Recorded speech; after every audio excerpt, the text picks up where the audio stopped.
pai da dúvida, o pai da mentira. E a quem ele passa os enganos?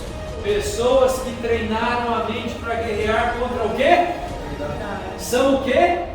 Usadas. Por quem?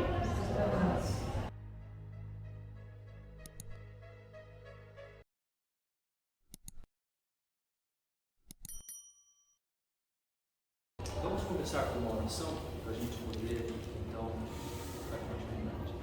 Grande Deus, amorável Pai, te agradecemos e te louvamos pelo privilégio de estarmos aqui reunidos como líderes da tua obra, da tua causa, líderes da tua igreja aqui nesta terra. Nós te suplicamos, ó Deus, que o teu Santo e Divino Espírito nos uses e nos capacites para o exercício da tua sagrada missão. E que sejas conosco durante esse momento que passaremos aqui discutindo esse tema de relevância para cada um de nós, em nome do Senhor Jesus. Amém. Amém. Abra sua Bíblia em Efésios capítulo 4. Efésios capítulo 4. Cada um de vocês que está aqui recebeu um dom. Cada um de vocês foi chamado por Deus e apontado pela igreja para o ofício de um ministério. Portanto, vocês exercem um ministério com o dom que Deus concedeu a vocês. E a palavra de Deus nos diz, em Efésios capítulo 4, a partir do versículo 11, o seguinte: e Ele mesmo concedeu uns para apóstolos, outros para profetas, outros para evangelistas, outros para pastores e mestres, com vistas ao quê? Ao aperfeiçoamento dos santos, para a edificação do corpo de Cristo. Por favor, guarde essas duas expressões. Primeiro, edificação do quê? Do corpo de Cristo, e também para o que mais? O aperfeiçoamento dos santos. Então, eu recebi um dom de Deus, eu fui chamado para exercer um ofício no departamento que eu trabalho, como ancião, como diretor de um departamento, da escola sabatina, da ASA, dos desbravadores, qualquer que seja o departamento, eu tenho que saber isso aqui. Primeiro, aperfeiçoar os santos, trabalhar no desenvolvimento espiritual, moral, o desenvolvimento da natureza plena, física, mental e espiritual. Porque como educador eu não posso deixar de falar isso para vocês. Nós somos uma entidade criada por Deus, não é? E nós temos 3 esferas, não é? Nós temos 3 esferas. A esfera, deixa eu ver como é que eu vou fazer isso aqui. Agora você me pegou, hein? Nós temos a esfera, vamos dizer aqui, assim está. Nós temos a esfera física, a esfera mental e a esfera espiritual. De acordo com os testemunhos da palavra de Deus, nosso corpo, o ser humano, ele é formado pela integralidade do corpo, o físico, da mente e do espírito. Não pode haver salvação, não pode haver evangelização, se nós não alcançarmos essas 3 áreas que são parte do corpo. Ou seja, quando Jesus Cristo vier nos buscar, Ele não vai vir buscar só a nossa mente, nem só o nosso espírito, nem só o nosso corpo. Ele vai nos pegar como um todo. Então, quando a gente lê o texto, o aperfeiçoamento dos santos, nós temos que pensar nesse conceito tridimensional: o físico, a mente e o espírito. Por favor. E no contexto adventista, Ellen White ela destaca o seguinte: ela diz assim, educação é o desenvolvimento harmônico das faculdades físicas, mentais e espirituais. Depois ela define, como eu ensino, está aqui uma beleza, hein? Depois ela define que educação e redenção, o que ela fala? É uma obra só. Ou seja, educar e salvar é a mesma coisa. Quando eu estou educando, eu estou salvando. Quando eu estou salvando, eu estou educando. Se eu estou dando estudo bíblico, eu estou contribuindo para o quê? Para a educação da pessoa. Só que eu tenho que pensar o estudo bíblico e o processo de educação dentro de um contexto mais amplo. Obrigado, querido. Eu não posso. Depois você devolve.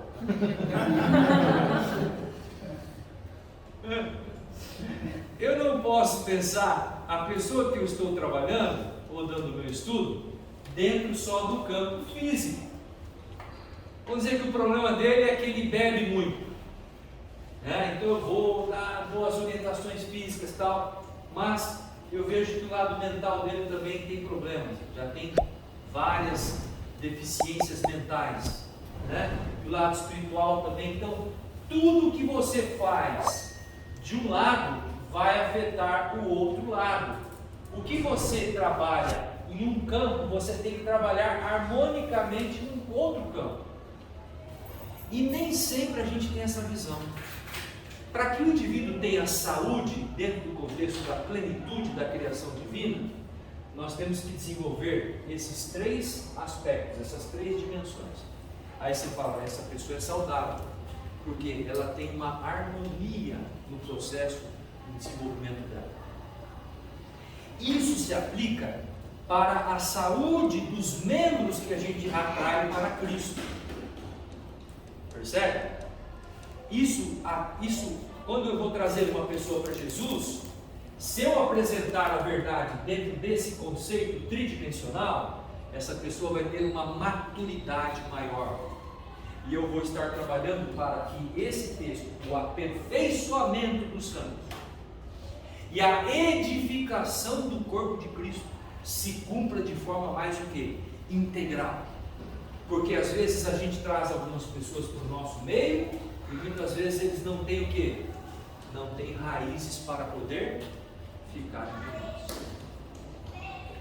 Às vezes eles falham em algum desses três aspectos e eles vão embora, porque algum aspecto talvez não foi bem trabalhado na formação deles, né? Ok? E agora eu quero que vocês leiam o versículo seguinte, que é o versículo 13 do capítulo 4. Olha só, então nós temos duas questões em pauta aqui. Primeiro, o aperfeiçoamento dos santos para o desempenho do seu serviço. Depois temos a expressão para a edificação do corpo de Cristo, lembrando que nós, líderes, estamos edificando o corpo de Cristo. Quem é o corpo de Cristo? É a sua igreja.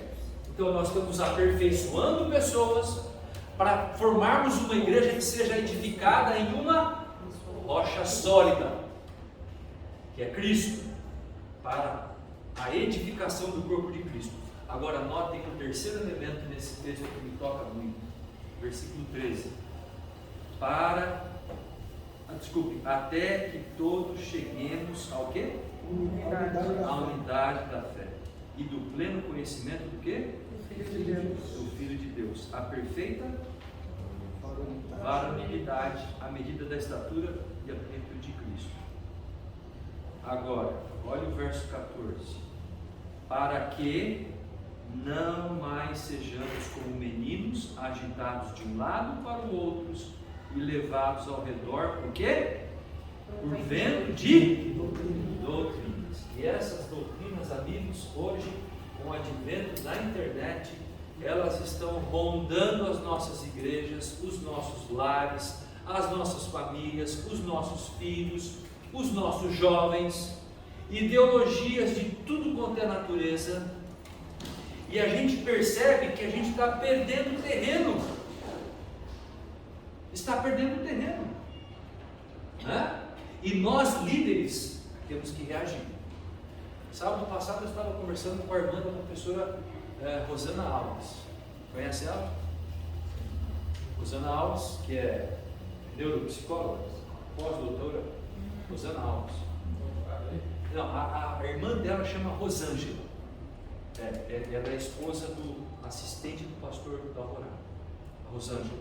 A Rosângela é a irmã da Rosângela. E ela estava contando uma situação tão negativa, tão drástica, ela falou, pastor, não tem. Ela trabalha só com adolescente.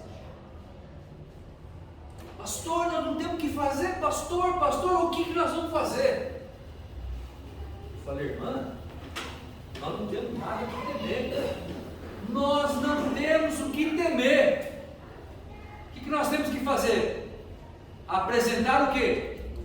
A verdade. Aqui está a verdade. Deus nos colocou em nossas mãos uma única ferramenta para poder trazermos pessoas das trevas para o conhecimento da luz. E essa ferramenta se chama o quê? A palavra. Nós temos que apresentar a palavra. E eu sei que vocês têm feito isso aqui, porque pregam, dão estudos, né? Mas esse não é o meu tema hoje. Eu não vou falar sobre isso. Eu quero falar sobre o último versículo: os ventos de doutrinas. Então, o que eu vou falar? Eu não tenho muito tempo, porque a gente tem que voltar lá para o nosso seminário. Então, de acordo com um teólogo judeu, os profetas nunca foram populares. Nunca. Tá? Ele diz assim, Abraham Heschel, ele diz: a missão que o profeta realiza, ela é o quê? Desagradável para ele e repugnante aos outros. É rotulado como um louco pelos seus contemporâneos e como o quê? Um anormal por alguns eruditos modernos. E olha lá o que ele conclui: um profeta será criticado enquanto viver e ridicularizado quando morrer. Então, ser profeta, minha filha, é o seguinte: é só chumbo na cabeça. Sempre foi assim. Aleluia. Olha a história dos profetas na Bíblia. Olha a Bíblia assim. Só ele tem isso aí. Isso aí é hierógrafo com sânscrito. Sânscrito. Isso não foi eu que ensinei ele, não. Depois eu preciso ensinar ele. Esse é um pupilo nosso. Amado amigo, muito querido. Bom, então eu estava dizendo o seguinte, que o profeta, olha a galeria dos pioneiros, lá em Hebreus 11, de acordo com a tradição, o que fizeram com Isaías? A Bíblia não fala. O rei Manassés mandou fazer o que com ele? Serrar no meio do quê? De um tronco de árvore. Profeta. Serra o homem no meio. O rei, comandante de Israel, peraí, mandou serrar o profeta no meio. Então, todo profeta vai conviver com a crítica. Não é diferente com os profetas canônicos e prós-canônicos. Eu citei aqui, eu vou passar rapidinho, porque eu quero chegar em Ellen White com vocês rapidamente. Olha o que disseram de Moisés. Basta, porque pois vos exaltais sobre a congregação do Senhor? Os seus irmãos disseram isso contra Moisés. Jeremias, é mentira isso que dizes. Olha só o que falam da voz profética, é mentira. Quer ver? Vamos ler o de Jeremias. Jeremias é um profeta que eu gosto muito. Abra sua Bíblia. Jeremias 6. Olha que texto fabuloso. Olha só, olha como é que é a vida de um profeta. Jeremias 6, olha lá. Jeremias 6, verso 16. A Bíblia diz assim, olha lá. Acharam? Jeremias 6, 16. Assim diz o Senhor: ponde-vos à margem do caminho e vede, perguntai pelas veredas antigas qual é o bom caminho, andai por ele e achareis descanso para a vossa alma. Mas eles dizem, o quê? Não daremos. Agora olha o 17. Também pus atalaias sobre vós, dizendo: estais atentos ao som da trombeta. Mas eles dizem o quê?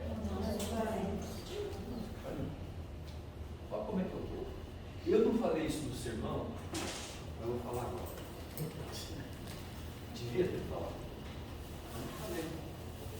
O ser humano não tem uma disposição natural para ouvir a voz de Deus. Deus está falando, Deus está perdoando, Deus está cuidando, Deus está mostrando sua graça, misericórdia, e o ser humano está fazendo o que com Deus? Não vamos ouvir. Se rebelando com Deus. Não vamos escutar. Olha, o que você fala é mentira, não é verdade. A voz de Deus, joga ele na cisterna, lá no meio do barro. Jesus, o maior de todos os profetas que a Bíblia narra, a história, o que falaram de Jesus? Olha lá, ele tem demônio, usou o plural, tem demônio, enlouqueceu. Falaram de Jesus isso. Por que vocês estão ouvindo para ele? Falando de Jesus. Vê se tem noção do negócio dele. E quanto era mais? Será que foi diferente dos profetas bíblicos? Será que é diferente dos profetas bíblicos? A gente tem que perguntar, não tem? Será que o pessoal pegou mais leve com ela? Amigos, irmãos em Cristo, não há nada novo debaixo do sol quanto ao assunto de críticas a profetas. O que fizeram com os profetas bíblicos, fizeram com ela. E ainda estão fazendo. E lamentavelmente eu quero dizer uma coisa para vocês com o coração triste e choroso, de que alguns críticos de diagnóstico estão dentro da sua própria Bíblia. Porque muitas vezes Deus revelou verdades para ela e ela registrou essas verdades, que quando lemos essas verdades nos incomodam. Essas verdades trazem o que? Desconforto para nós. Daí a gente faz o que? Deixar assim. Isso não é para mim. Isso não tem nada a ver comigo. Não, aí a gente começa a fazer o seguinte. A gente fala assim: ô pastor Estêncio, é o seguinte, ó, essa parte aqui é inspirada, mas pastor, essa aqui não, isso aqui é só um devocional. É um espírito devocional, pastor, é só o tempo dela. Não se aplica aos nossos dias. E a gente começa a fazer o quê? A relativizar os seus escritos. A gente cria uma hermenêutica situacional. Para cada situação se aplica uma interpretação. Se tem a ver comigo, eu falo: não, isso não é para mim não, isso é só para o tempo dela.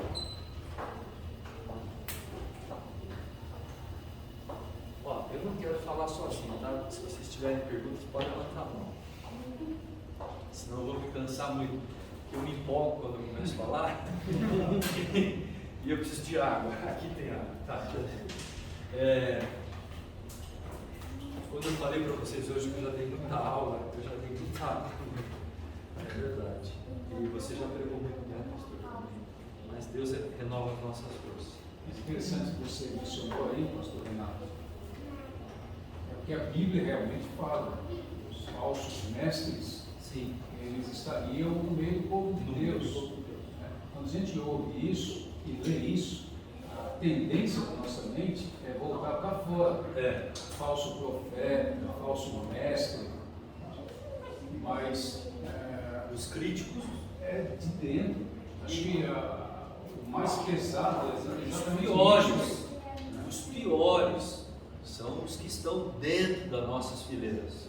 Esses são os que vão causar os maiores estragos. Aí vem a pergunta: quem são esses indivíduos? Primeiro, eu vou falar para vocês, eu vou assim jogar bem aberto. Vocês são os líderes. Os maiores críticos dos profetas são aqueles que não os leem, não os conhecem. Porque se os conhecessem, eles enxergariam neles o que eu falei hoje no sermão da manhã. Veriam por meio deles o convite de salvação da parte de Deus. Então, quem não lê a Bíblia, quem não lê os testemunhos, rapidamente pode começar a fazer o quê? Questioná-los. Ou criticar. Ellen White tem um texto que ela diz assim: os maiores críticos dos testemunhos são aqueles que não os leem, não os conhecem. Bom, tá? Bom, então, os críticos se manifestam na vida delas. Eu não vou passar isso aqui tudo. Se quiserem, eu posso depois deixar com vocês, mas não é o meu objetivo.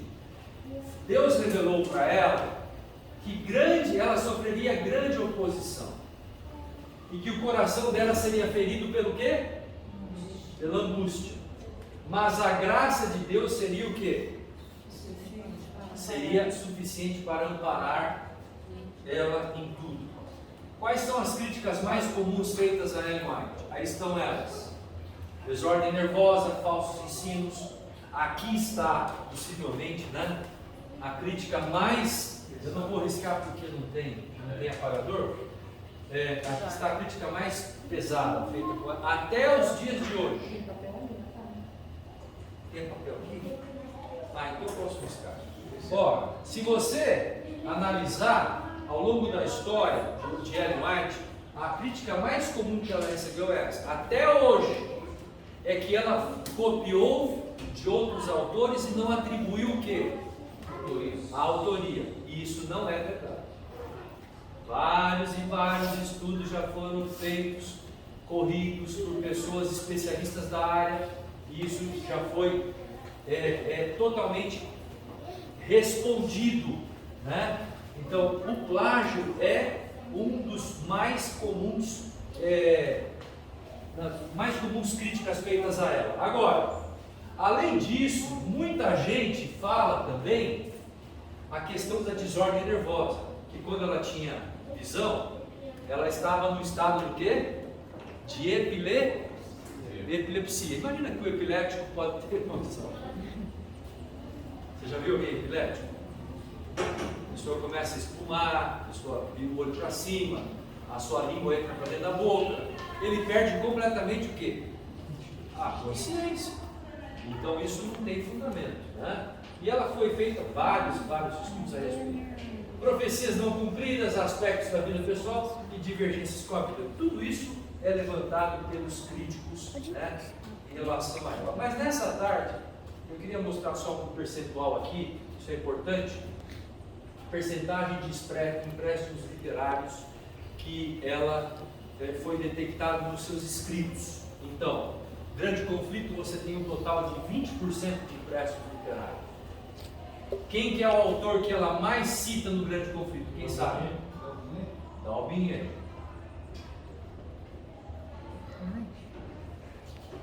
Inclusive, D'Albinier escreveu uma série de livros intitulado História do quê? Da Reforma. São 7 livros, 7 volumes. Ela cita D'Albinier nas partes introdutórias do Grande Conflito para poder mostrar o contexto histórico. Só que tem um detalhe, ela fala assim: leiam D'Albinier. Leiam D'Albinier. Ela recomenda que os seus leitores vão à fonte original e leiam ela. Percebe? Quem quer praticar plágio faria isso? Pratica plágio não recomenda ler o cara que está citando, o autor que está citando, certo? Ela não, ela cita, leia. Então, essa parte aqui dos 20%, ela se explica em função do quê? Desse ponto, que é a história da reforma. Só que nos textos da Palavra de Deus, a Bíblia, você encontra também uma dinâmica de inspiração de profetas que fizeram uso de outros autores na Bíblia. Por exemplo, quem fez uso de outros autores na Bíblia? Paulo, mas não é o mais categórico. Quem é o mais categórico?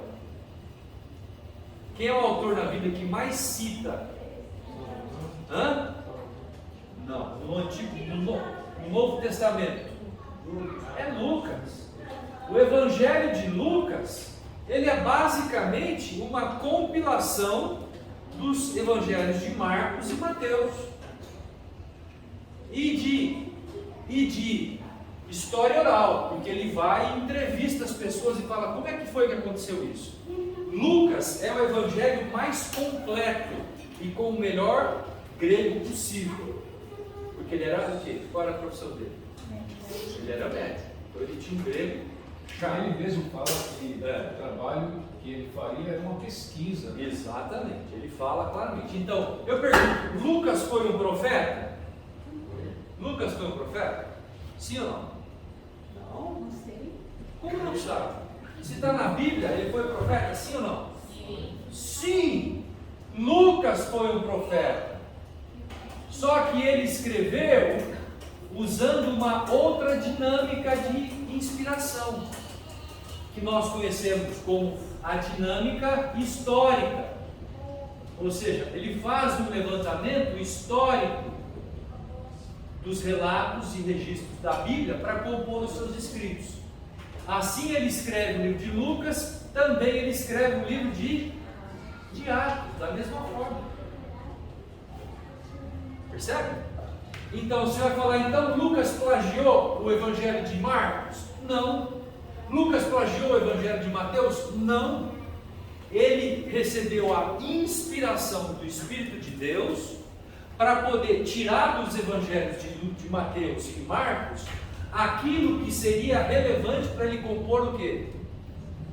O evangelho de Lucas, que é considerado o mais completo evangelho de todos, que tem maior clareza, o maior volume de detalhes, tá? É o evangelho de Lucas, ok? Então, esse tipo de dinâmica de inspiração, Ellen White também fez. Agora, você tem o livro, esse livro aqui é o mesmo livro dos Atos dos Apóstolos, tá? Esse livro a gente tem ele no português, publicado pelo pastor Tércio Sardes, Certeza Editorial. É a biografia de Paulo, que Ellen White escreve. Mas é basicamente o conteúdo de Atos dos Apóstolos, o penúltimo livro da série do Grande Conflito, tá? Caminho a Cristo, 6%, 3%, e aí vai diminuindo até.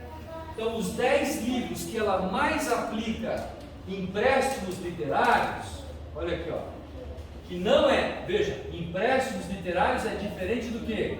Plágio. De plágio. Uma coisa é plágio, outra coisa é empréstimos literários, tá? Então, o livro que ela mais usa empréstimos, Grande Conflito. No 10º, Testemunhos para a Igreja, volume 4, 1,74. Sim. Lembram que um advogado chamado Vincent Ramic, católico, posso apagar aqui?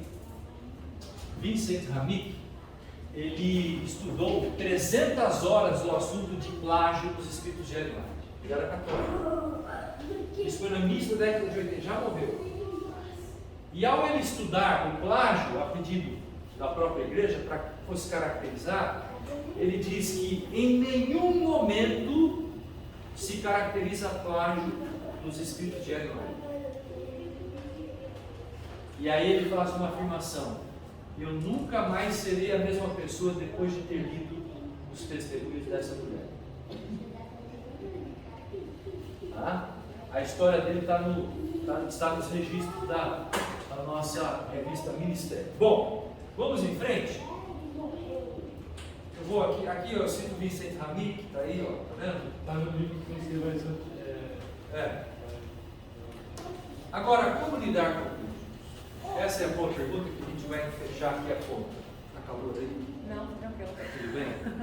Calor, posso fazer uma pergunta? Pode, lógico que você pode. Isso vai estar dentro desse contexto, mas Sim. na área da saúde. Sim. Quando ela fala sobre masturbação, Sim. fala também, acho que infusão lenço na cabeça, Sim. Peruca, uso de peruca. dava câncer, Sim. e cientificamente não tem comprovação. Mas se você estudar, vai ter. Por exemplo, masturbação. Há um grande dilema nesse assunto. Você tem duas alas da ciência que falam coisas diferentes da masturbação, como tem duas alas da ciência que falam coisas diferentes sobre o uso do café e do vinho, não é? Eu tenho uma pessoa da minha família que já foi da igreja e fala assim: mas pastor Renato, qual o problema de tomar uma tacinha de vinho? Qual que recomendou? Vamos por lá. Dizem. Não. Vamos por partes. Eu falo assim, ele é tio da minha esposa. Eu falo, tio, o problema não é a tacinha do vinho. O problema é o álcool que está na tacinha do vinho. Aí está o problema. O senhor pode fazer a mesma coisa com um copo de suco de uva.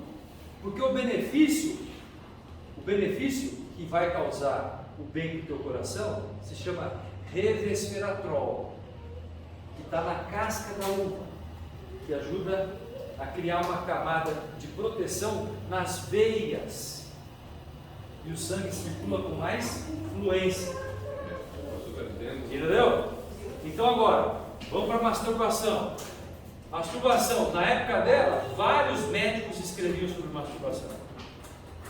E havia vários casos de pessoas jovens que cresceram fortes e se tornaram inoperantes pelo vício do que ela chama nos seus escritos, do que? Como ela chama? O vício da masturbação. Quem sabe? Inanição. É assim que ela chama. E a palavra já diz tudo. Então, a pessoa que é viciada no ato da masturbação, ele vai se tornar o quê? Um inapto. Vai se tornar uma pessoa que não vai servir para nada na sociedade. E a gente conhece pessoas que têm hábitos da masturbação, não conseguem se controlar e se tornam inoperantes. E isso a ciência não fala. Os psicólogos falam outra coisa. Com respeito à peruca, eu vou te falar agora para você entender. Por que ela falava que causava câncer? Porque a peruca era feita com o quê? Com couro de porco. Então eles cortavam um pedaço de couro redondo. Normalmente o couro estava cru, não tinha sido secado ainda. Eles pegavam um cabelo de gente morta, cortavam o cabelo da gente morta, colocavam naquele pedaço de couro cru, de porco, e punham na cabeça da pessoa. Eu pergunto, o que ia virar isso aí? Um campo de bactérias, de vermes, de germes, de tudo quanto é coisa ruim. E aquilo ia entrar para a cabeça da pessoa.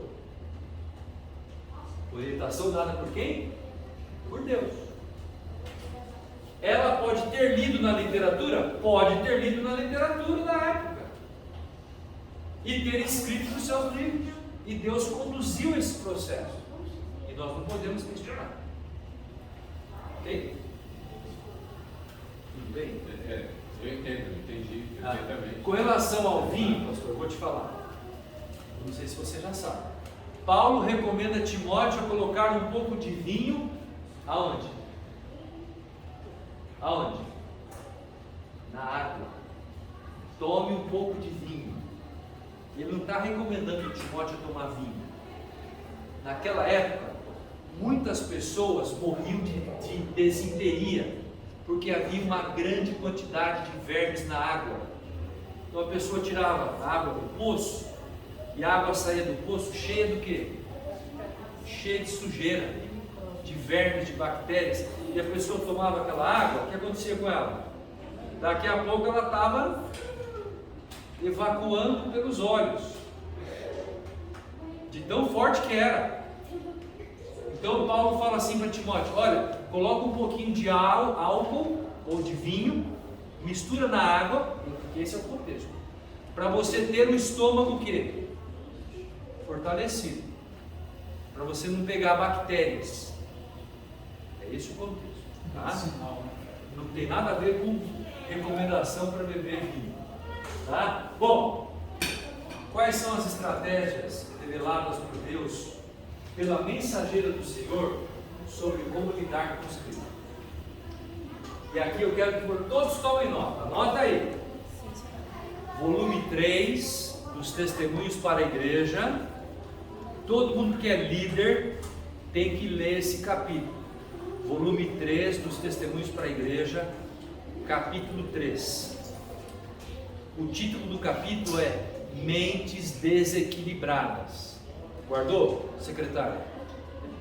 Lembra do 3 e 3, tá?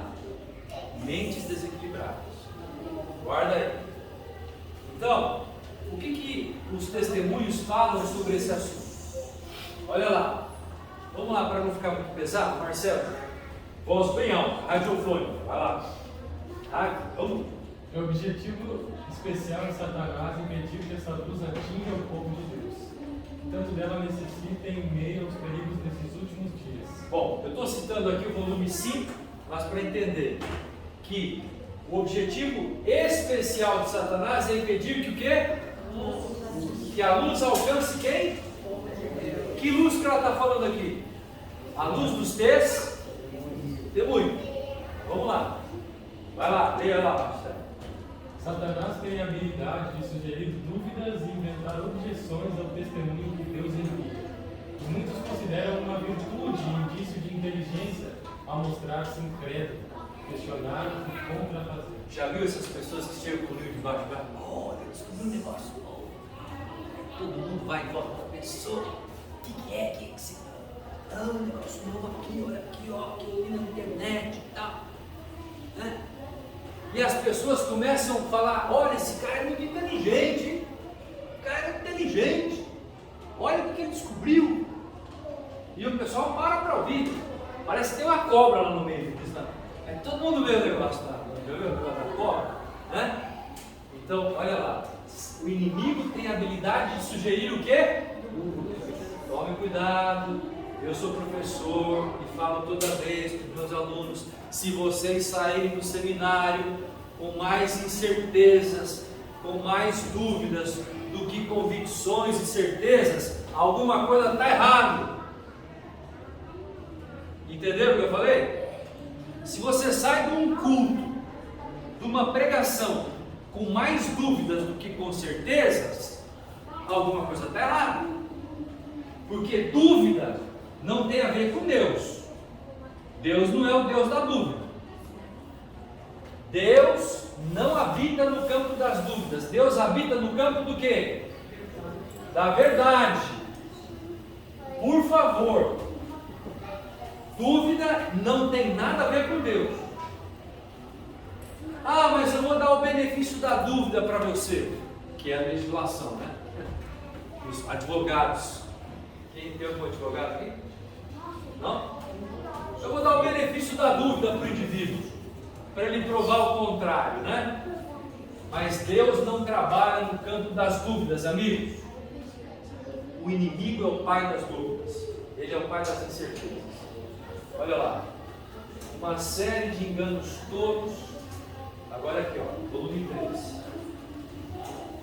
Marcelo, rápido. Uma série de enganos todos inventados pelo próprio Satanás recebe atenção, enquanto o povo está clamando por alimento, por sustento em tempo oportuno. Pessoas que treinaram a mente para guerrear contra a verdade são usadas para manufaturar enganos. E não mostraremos sabedoria tomando-os de suas mãos, e passando-os a milhares que jamais teriam pensado neles, não tivéssemos nós publicado ao mundo. É isso que nossos oponentes querem que façamos, querem ser notados e que publiquemos por eles. Está claro isso?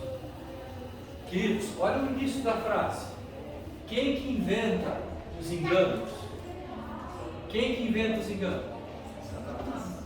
Olha aqui, o pai da dúvida, o pai da mentira. E a quem ele passa os enganos? Pessoas que treinaram a mente para guerrear contra o quê? São o quê? Usadas. Por quem?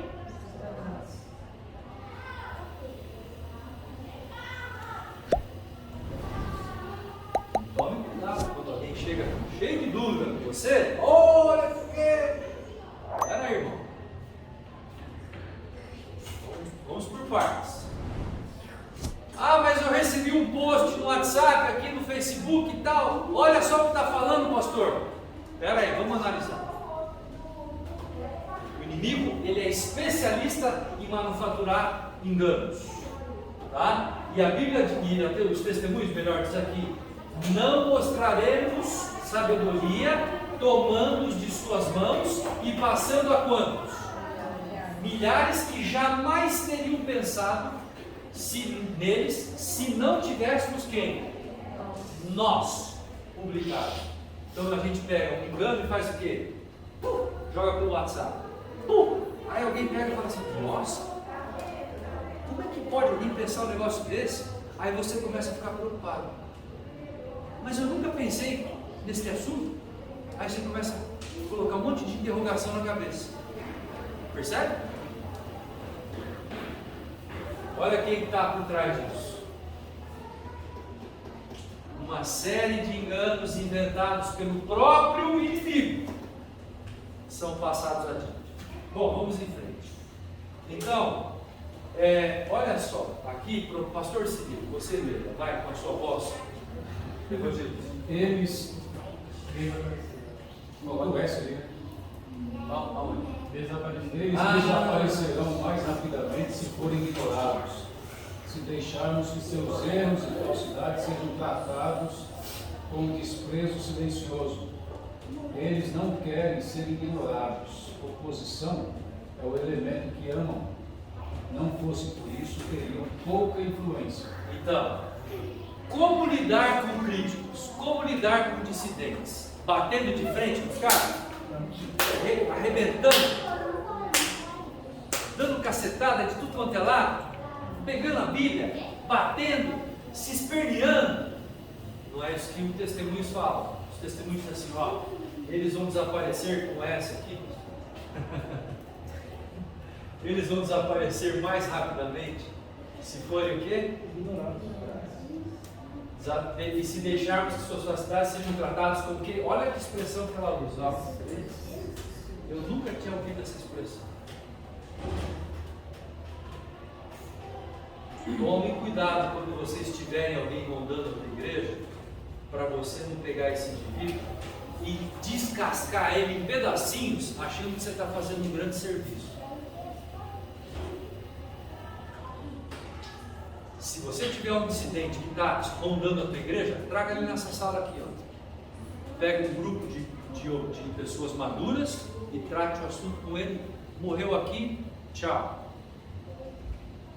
Não deixa ele ficar rondando a tua igreja, não.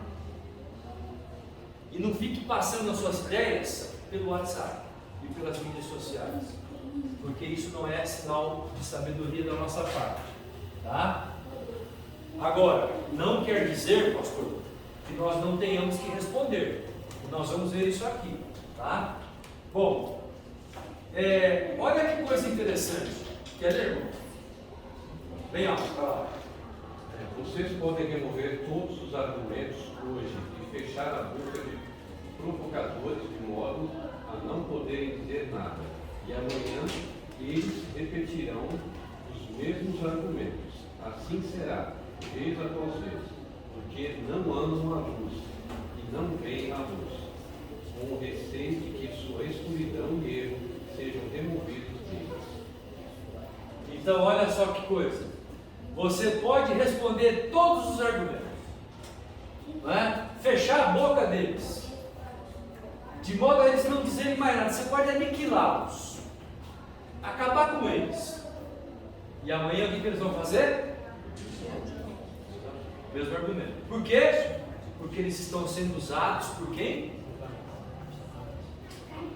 Satanás não se deixa vencido enquanto ele não fica batendo.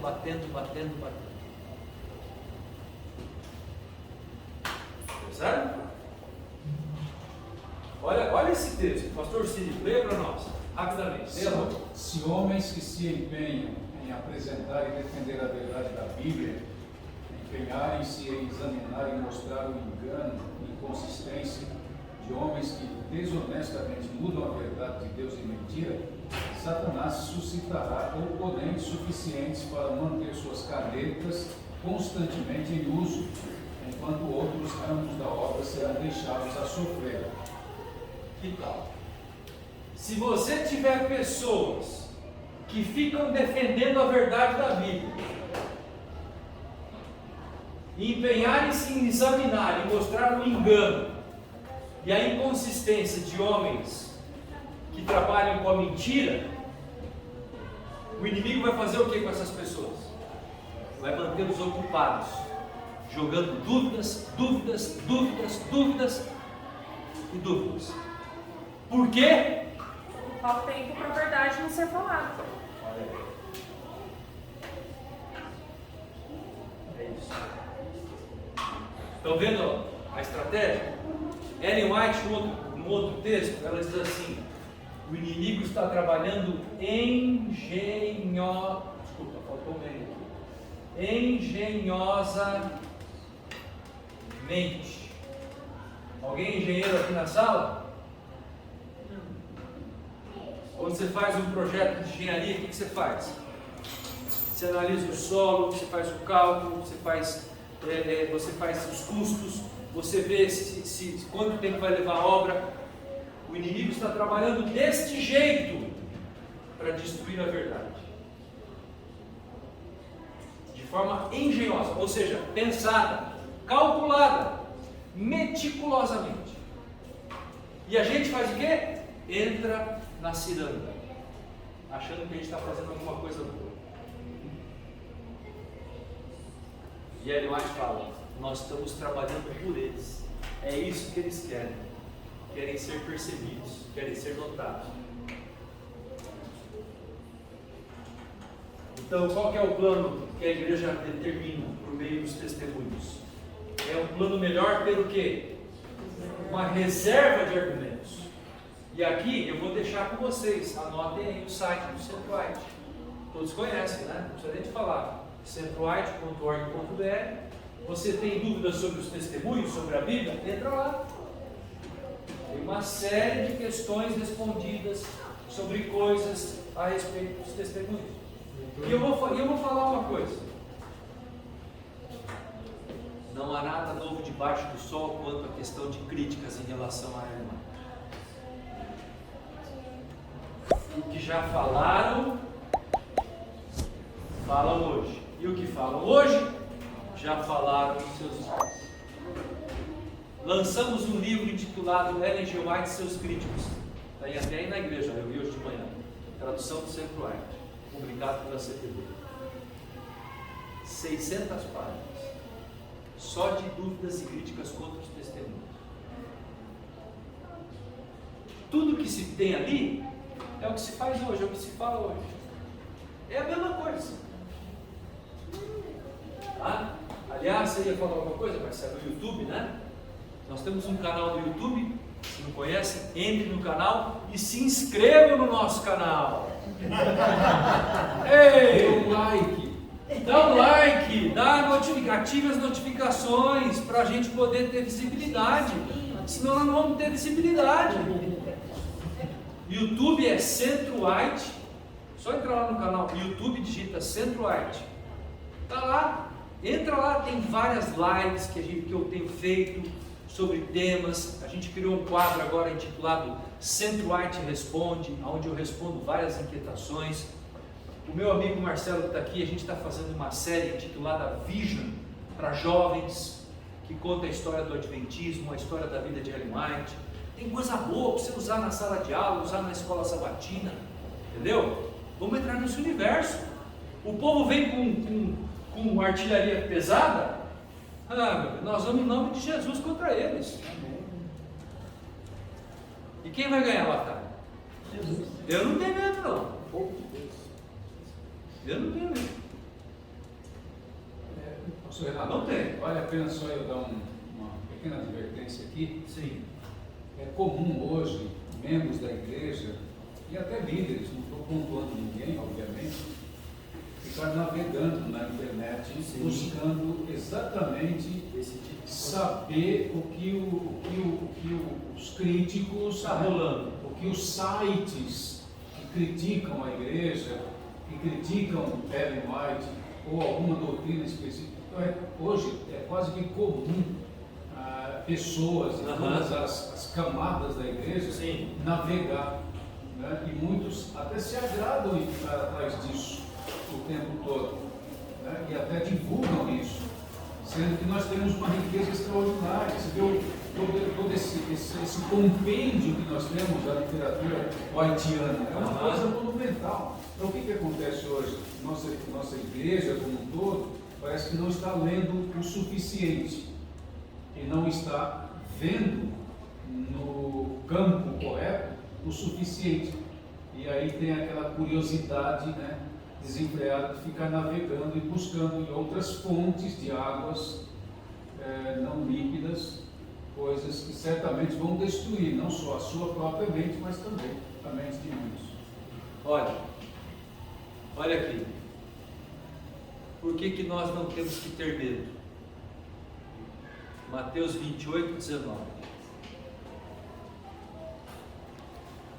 Jesus dizendo aos seus discípulos, Jesus aproximando-se falou-lhes dizendo, toda a autoridade me foi dada no céu e na terra. E a autoridade de Cristo foi dada para quem?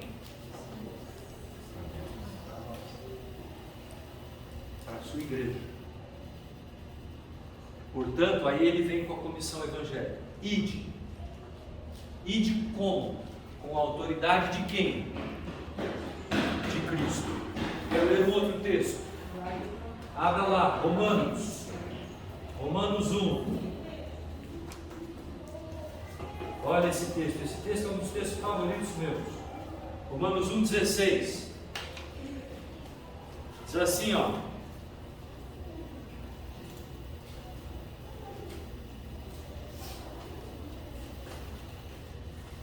Meu óculos, desculpe.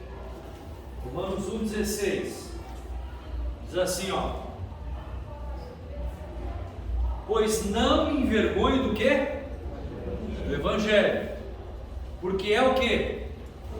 É o poder de Deus para o quê? Salvação de todo aquele que crê. Crê em quem? No Evangelho. E o Evangelho, a essência do Evangelho é Cristo. Então, com a autoridade de Cristo, pregando o Evangelho de Cristo, o que a gente vai fazer com o mundo? Aqui está escrito, é o poder de Deus para a salvação de todo aquele que crê. Pronto? Você tem alguma outra dúvida? Nós temos alguma outra ferramenta? Nós temos algum outro recurso? Não! A palavra está nas nossas mãos.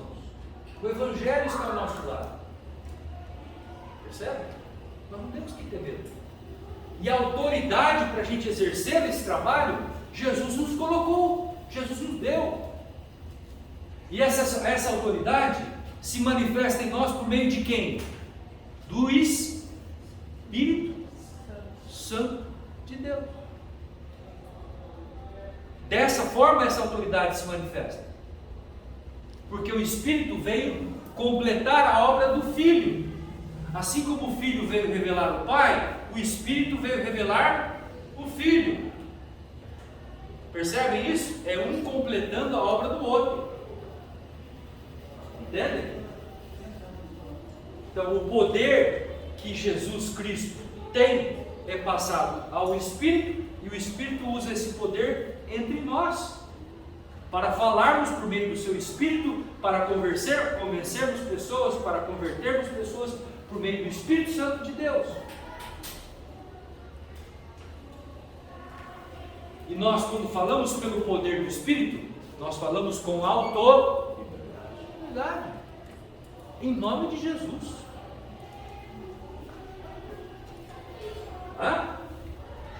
Bom, agora vamos encerrando aqui.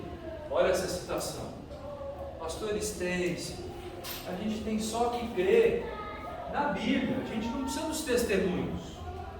Por que a gente vai crer nos testemunhos? Por que precisa dos testemunhos? A Bíblia é suficiente.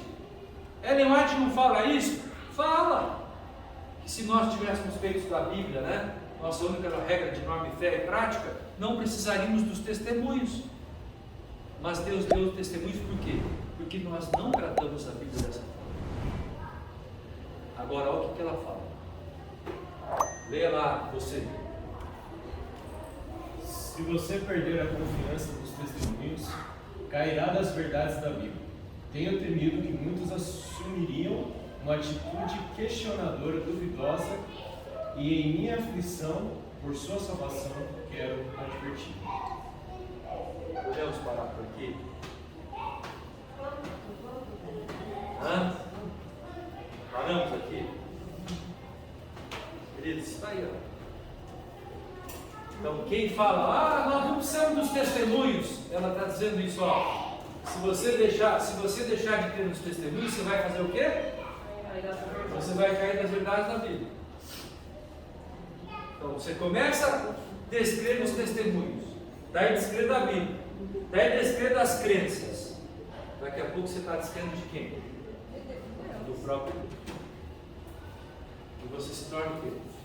Um cético, um ateu. A batalha foi vencida. Tchau.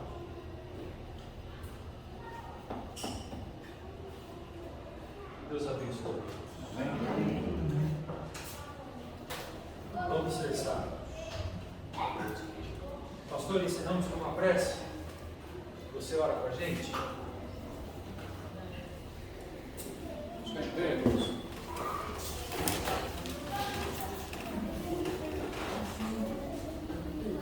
Senhor, nosso grande Deus, te agradecemos, Senhor, por mais um momento juntos, crescendo na experiência do conhecimento, na palavra, nos testemunhos, e, portanto, não poderíamos deixar de te agradecer.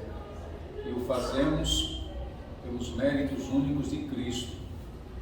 Queremos também te agradecer pela vida e pelo ministério do teu servo, o pastor Renato Stêncio. Que o Senhor continue dando a ele da sua graça, da sua sabedoria e do seu poder para ministrar sua palavra e edificar a tua igreja, corpo de Cristo. Dá-nos agora momentos de enlevo na continuação das palestras, das ministrações, e que o Senhor em tudo seja glorificado. Amém. Em nome de Jesus. Amém. Amém.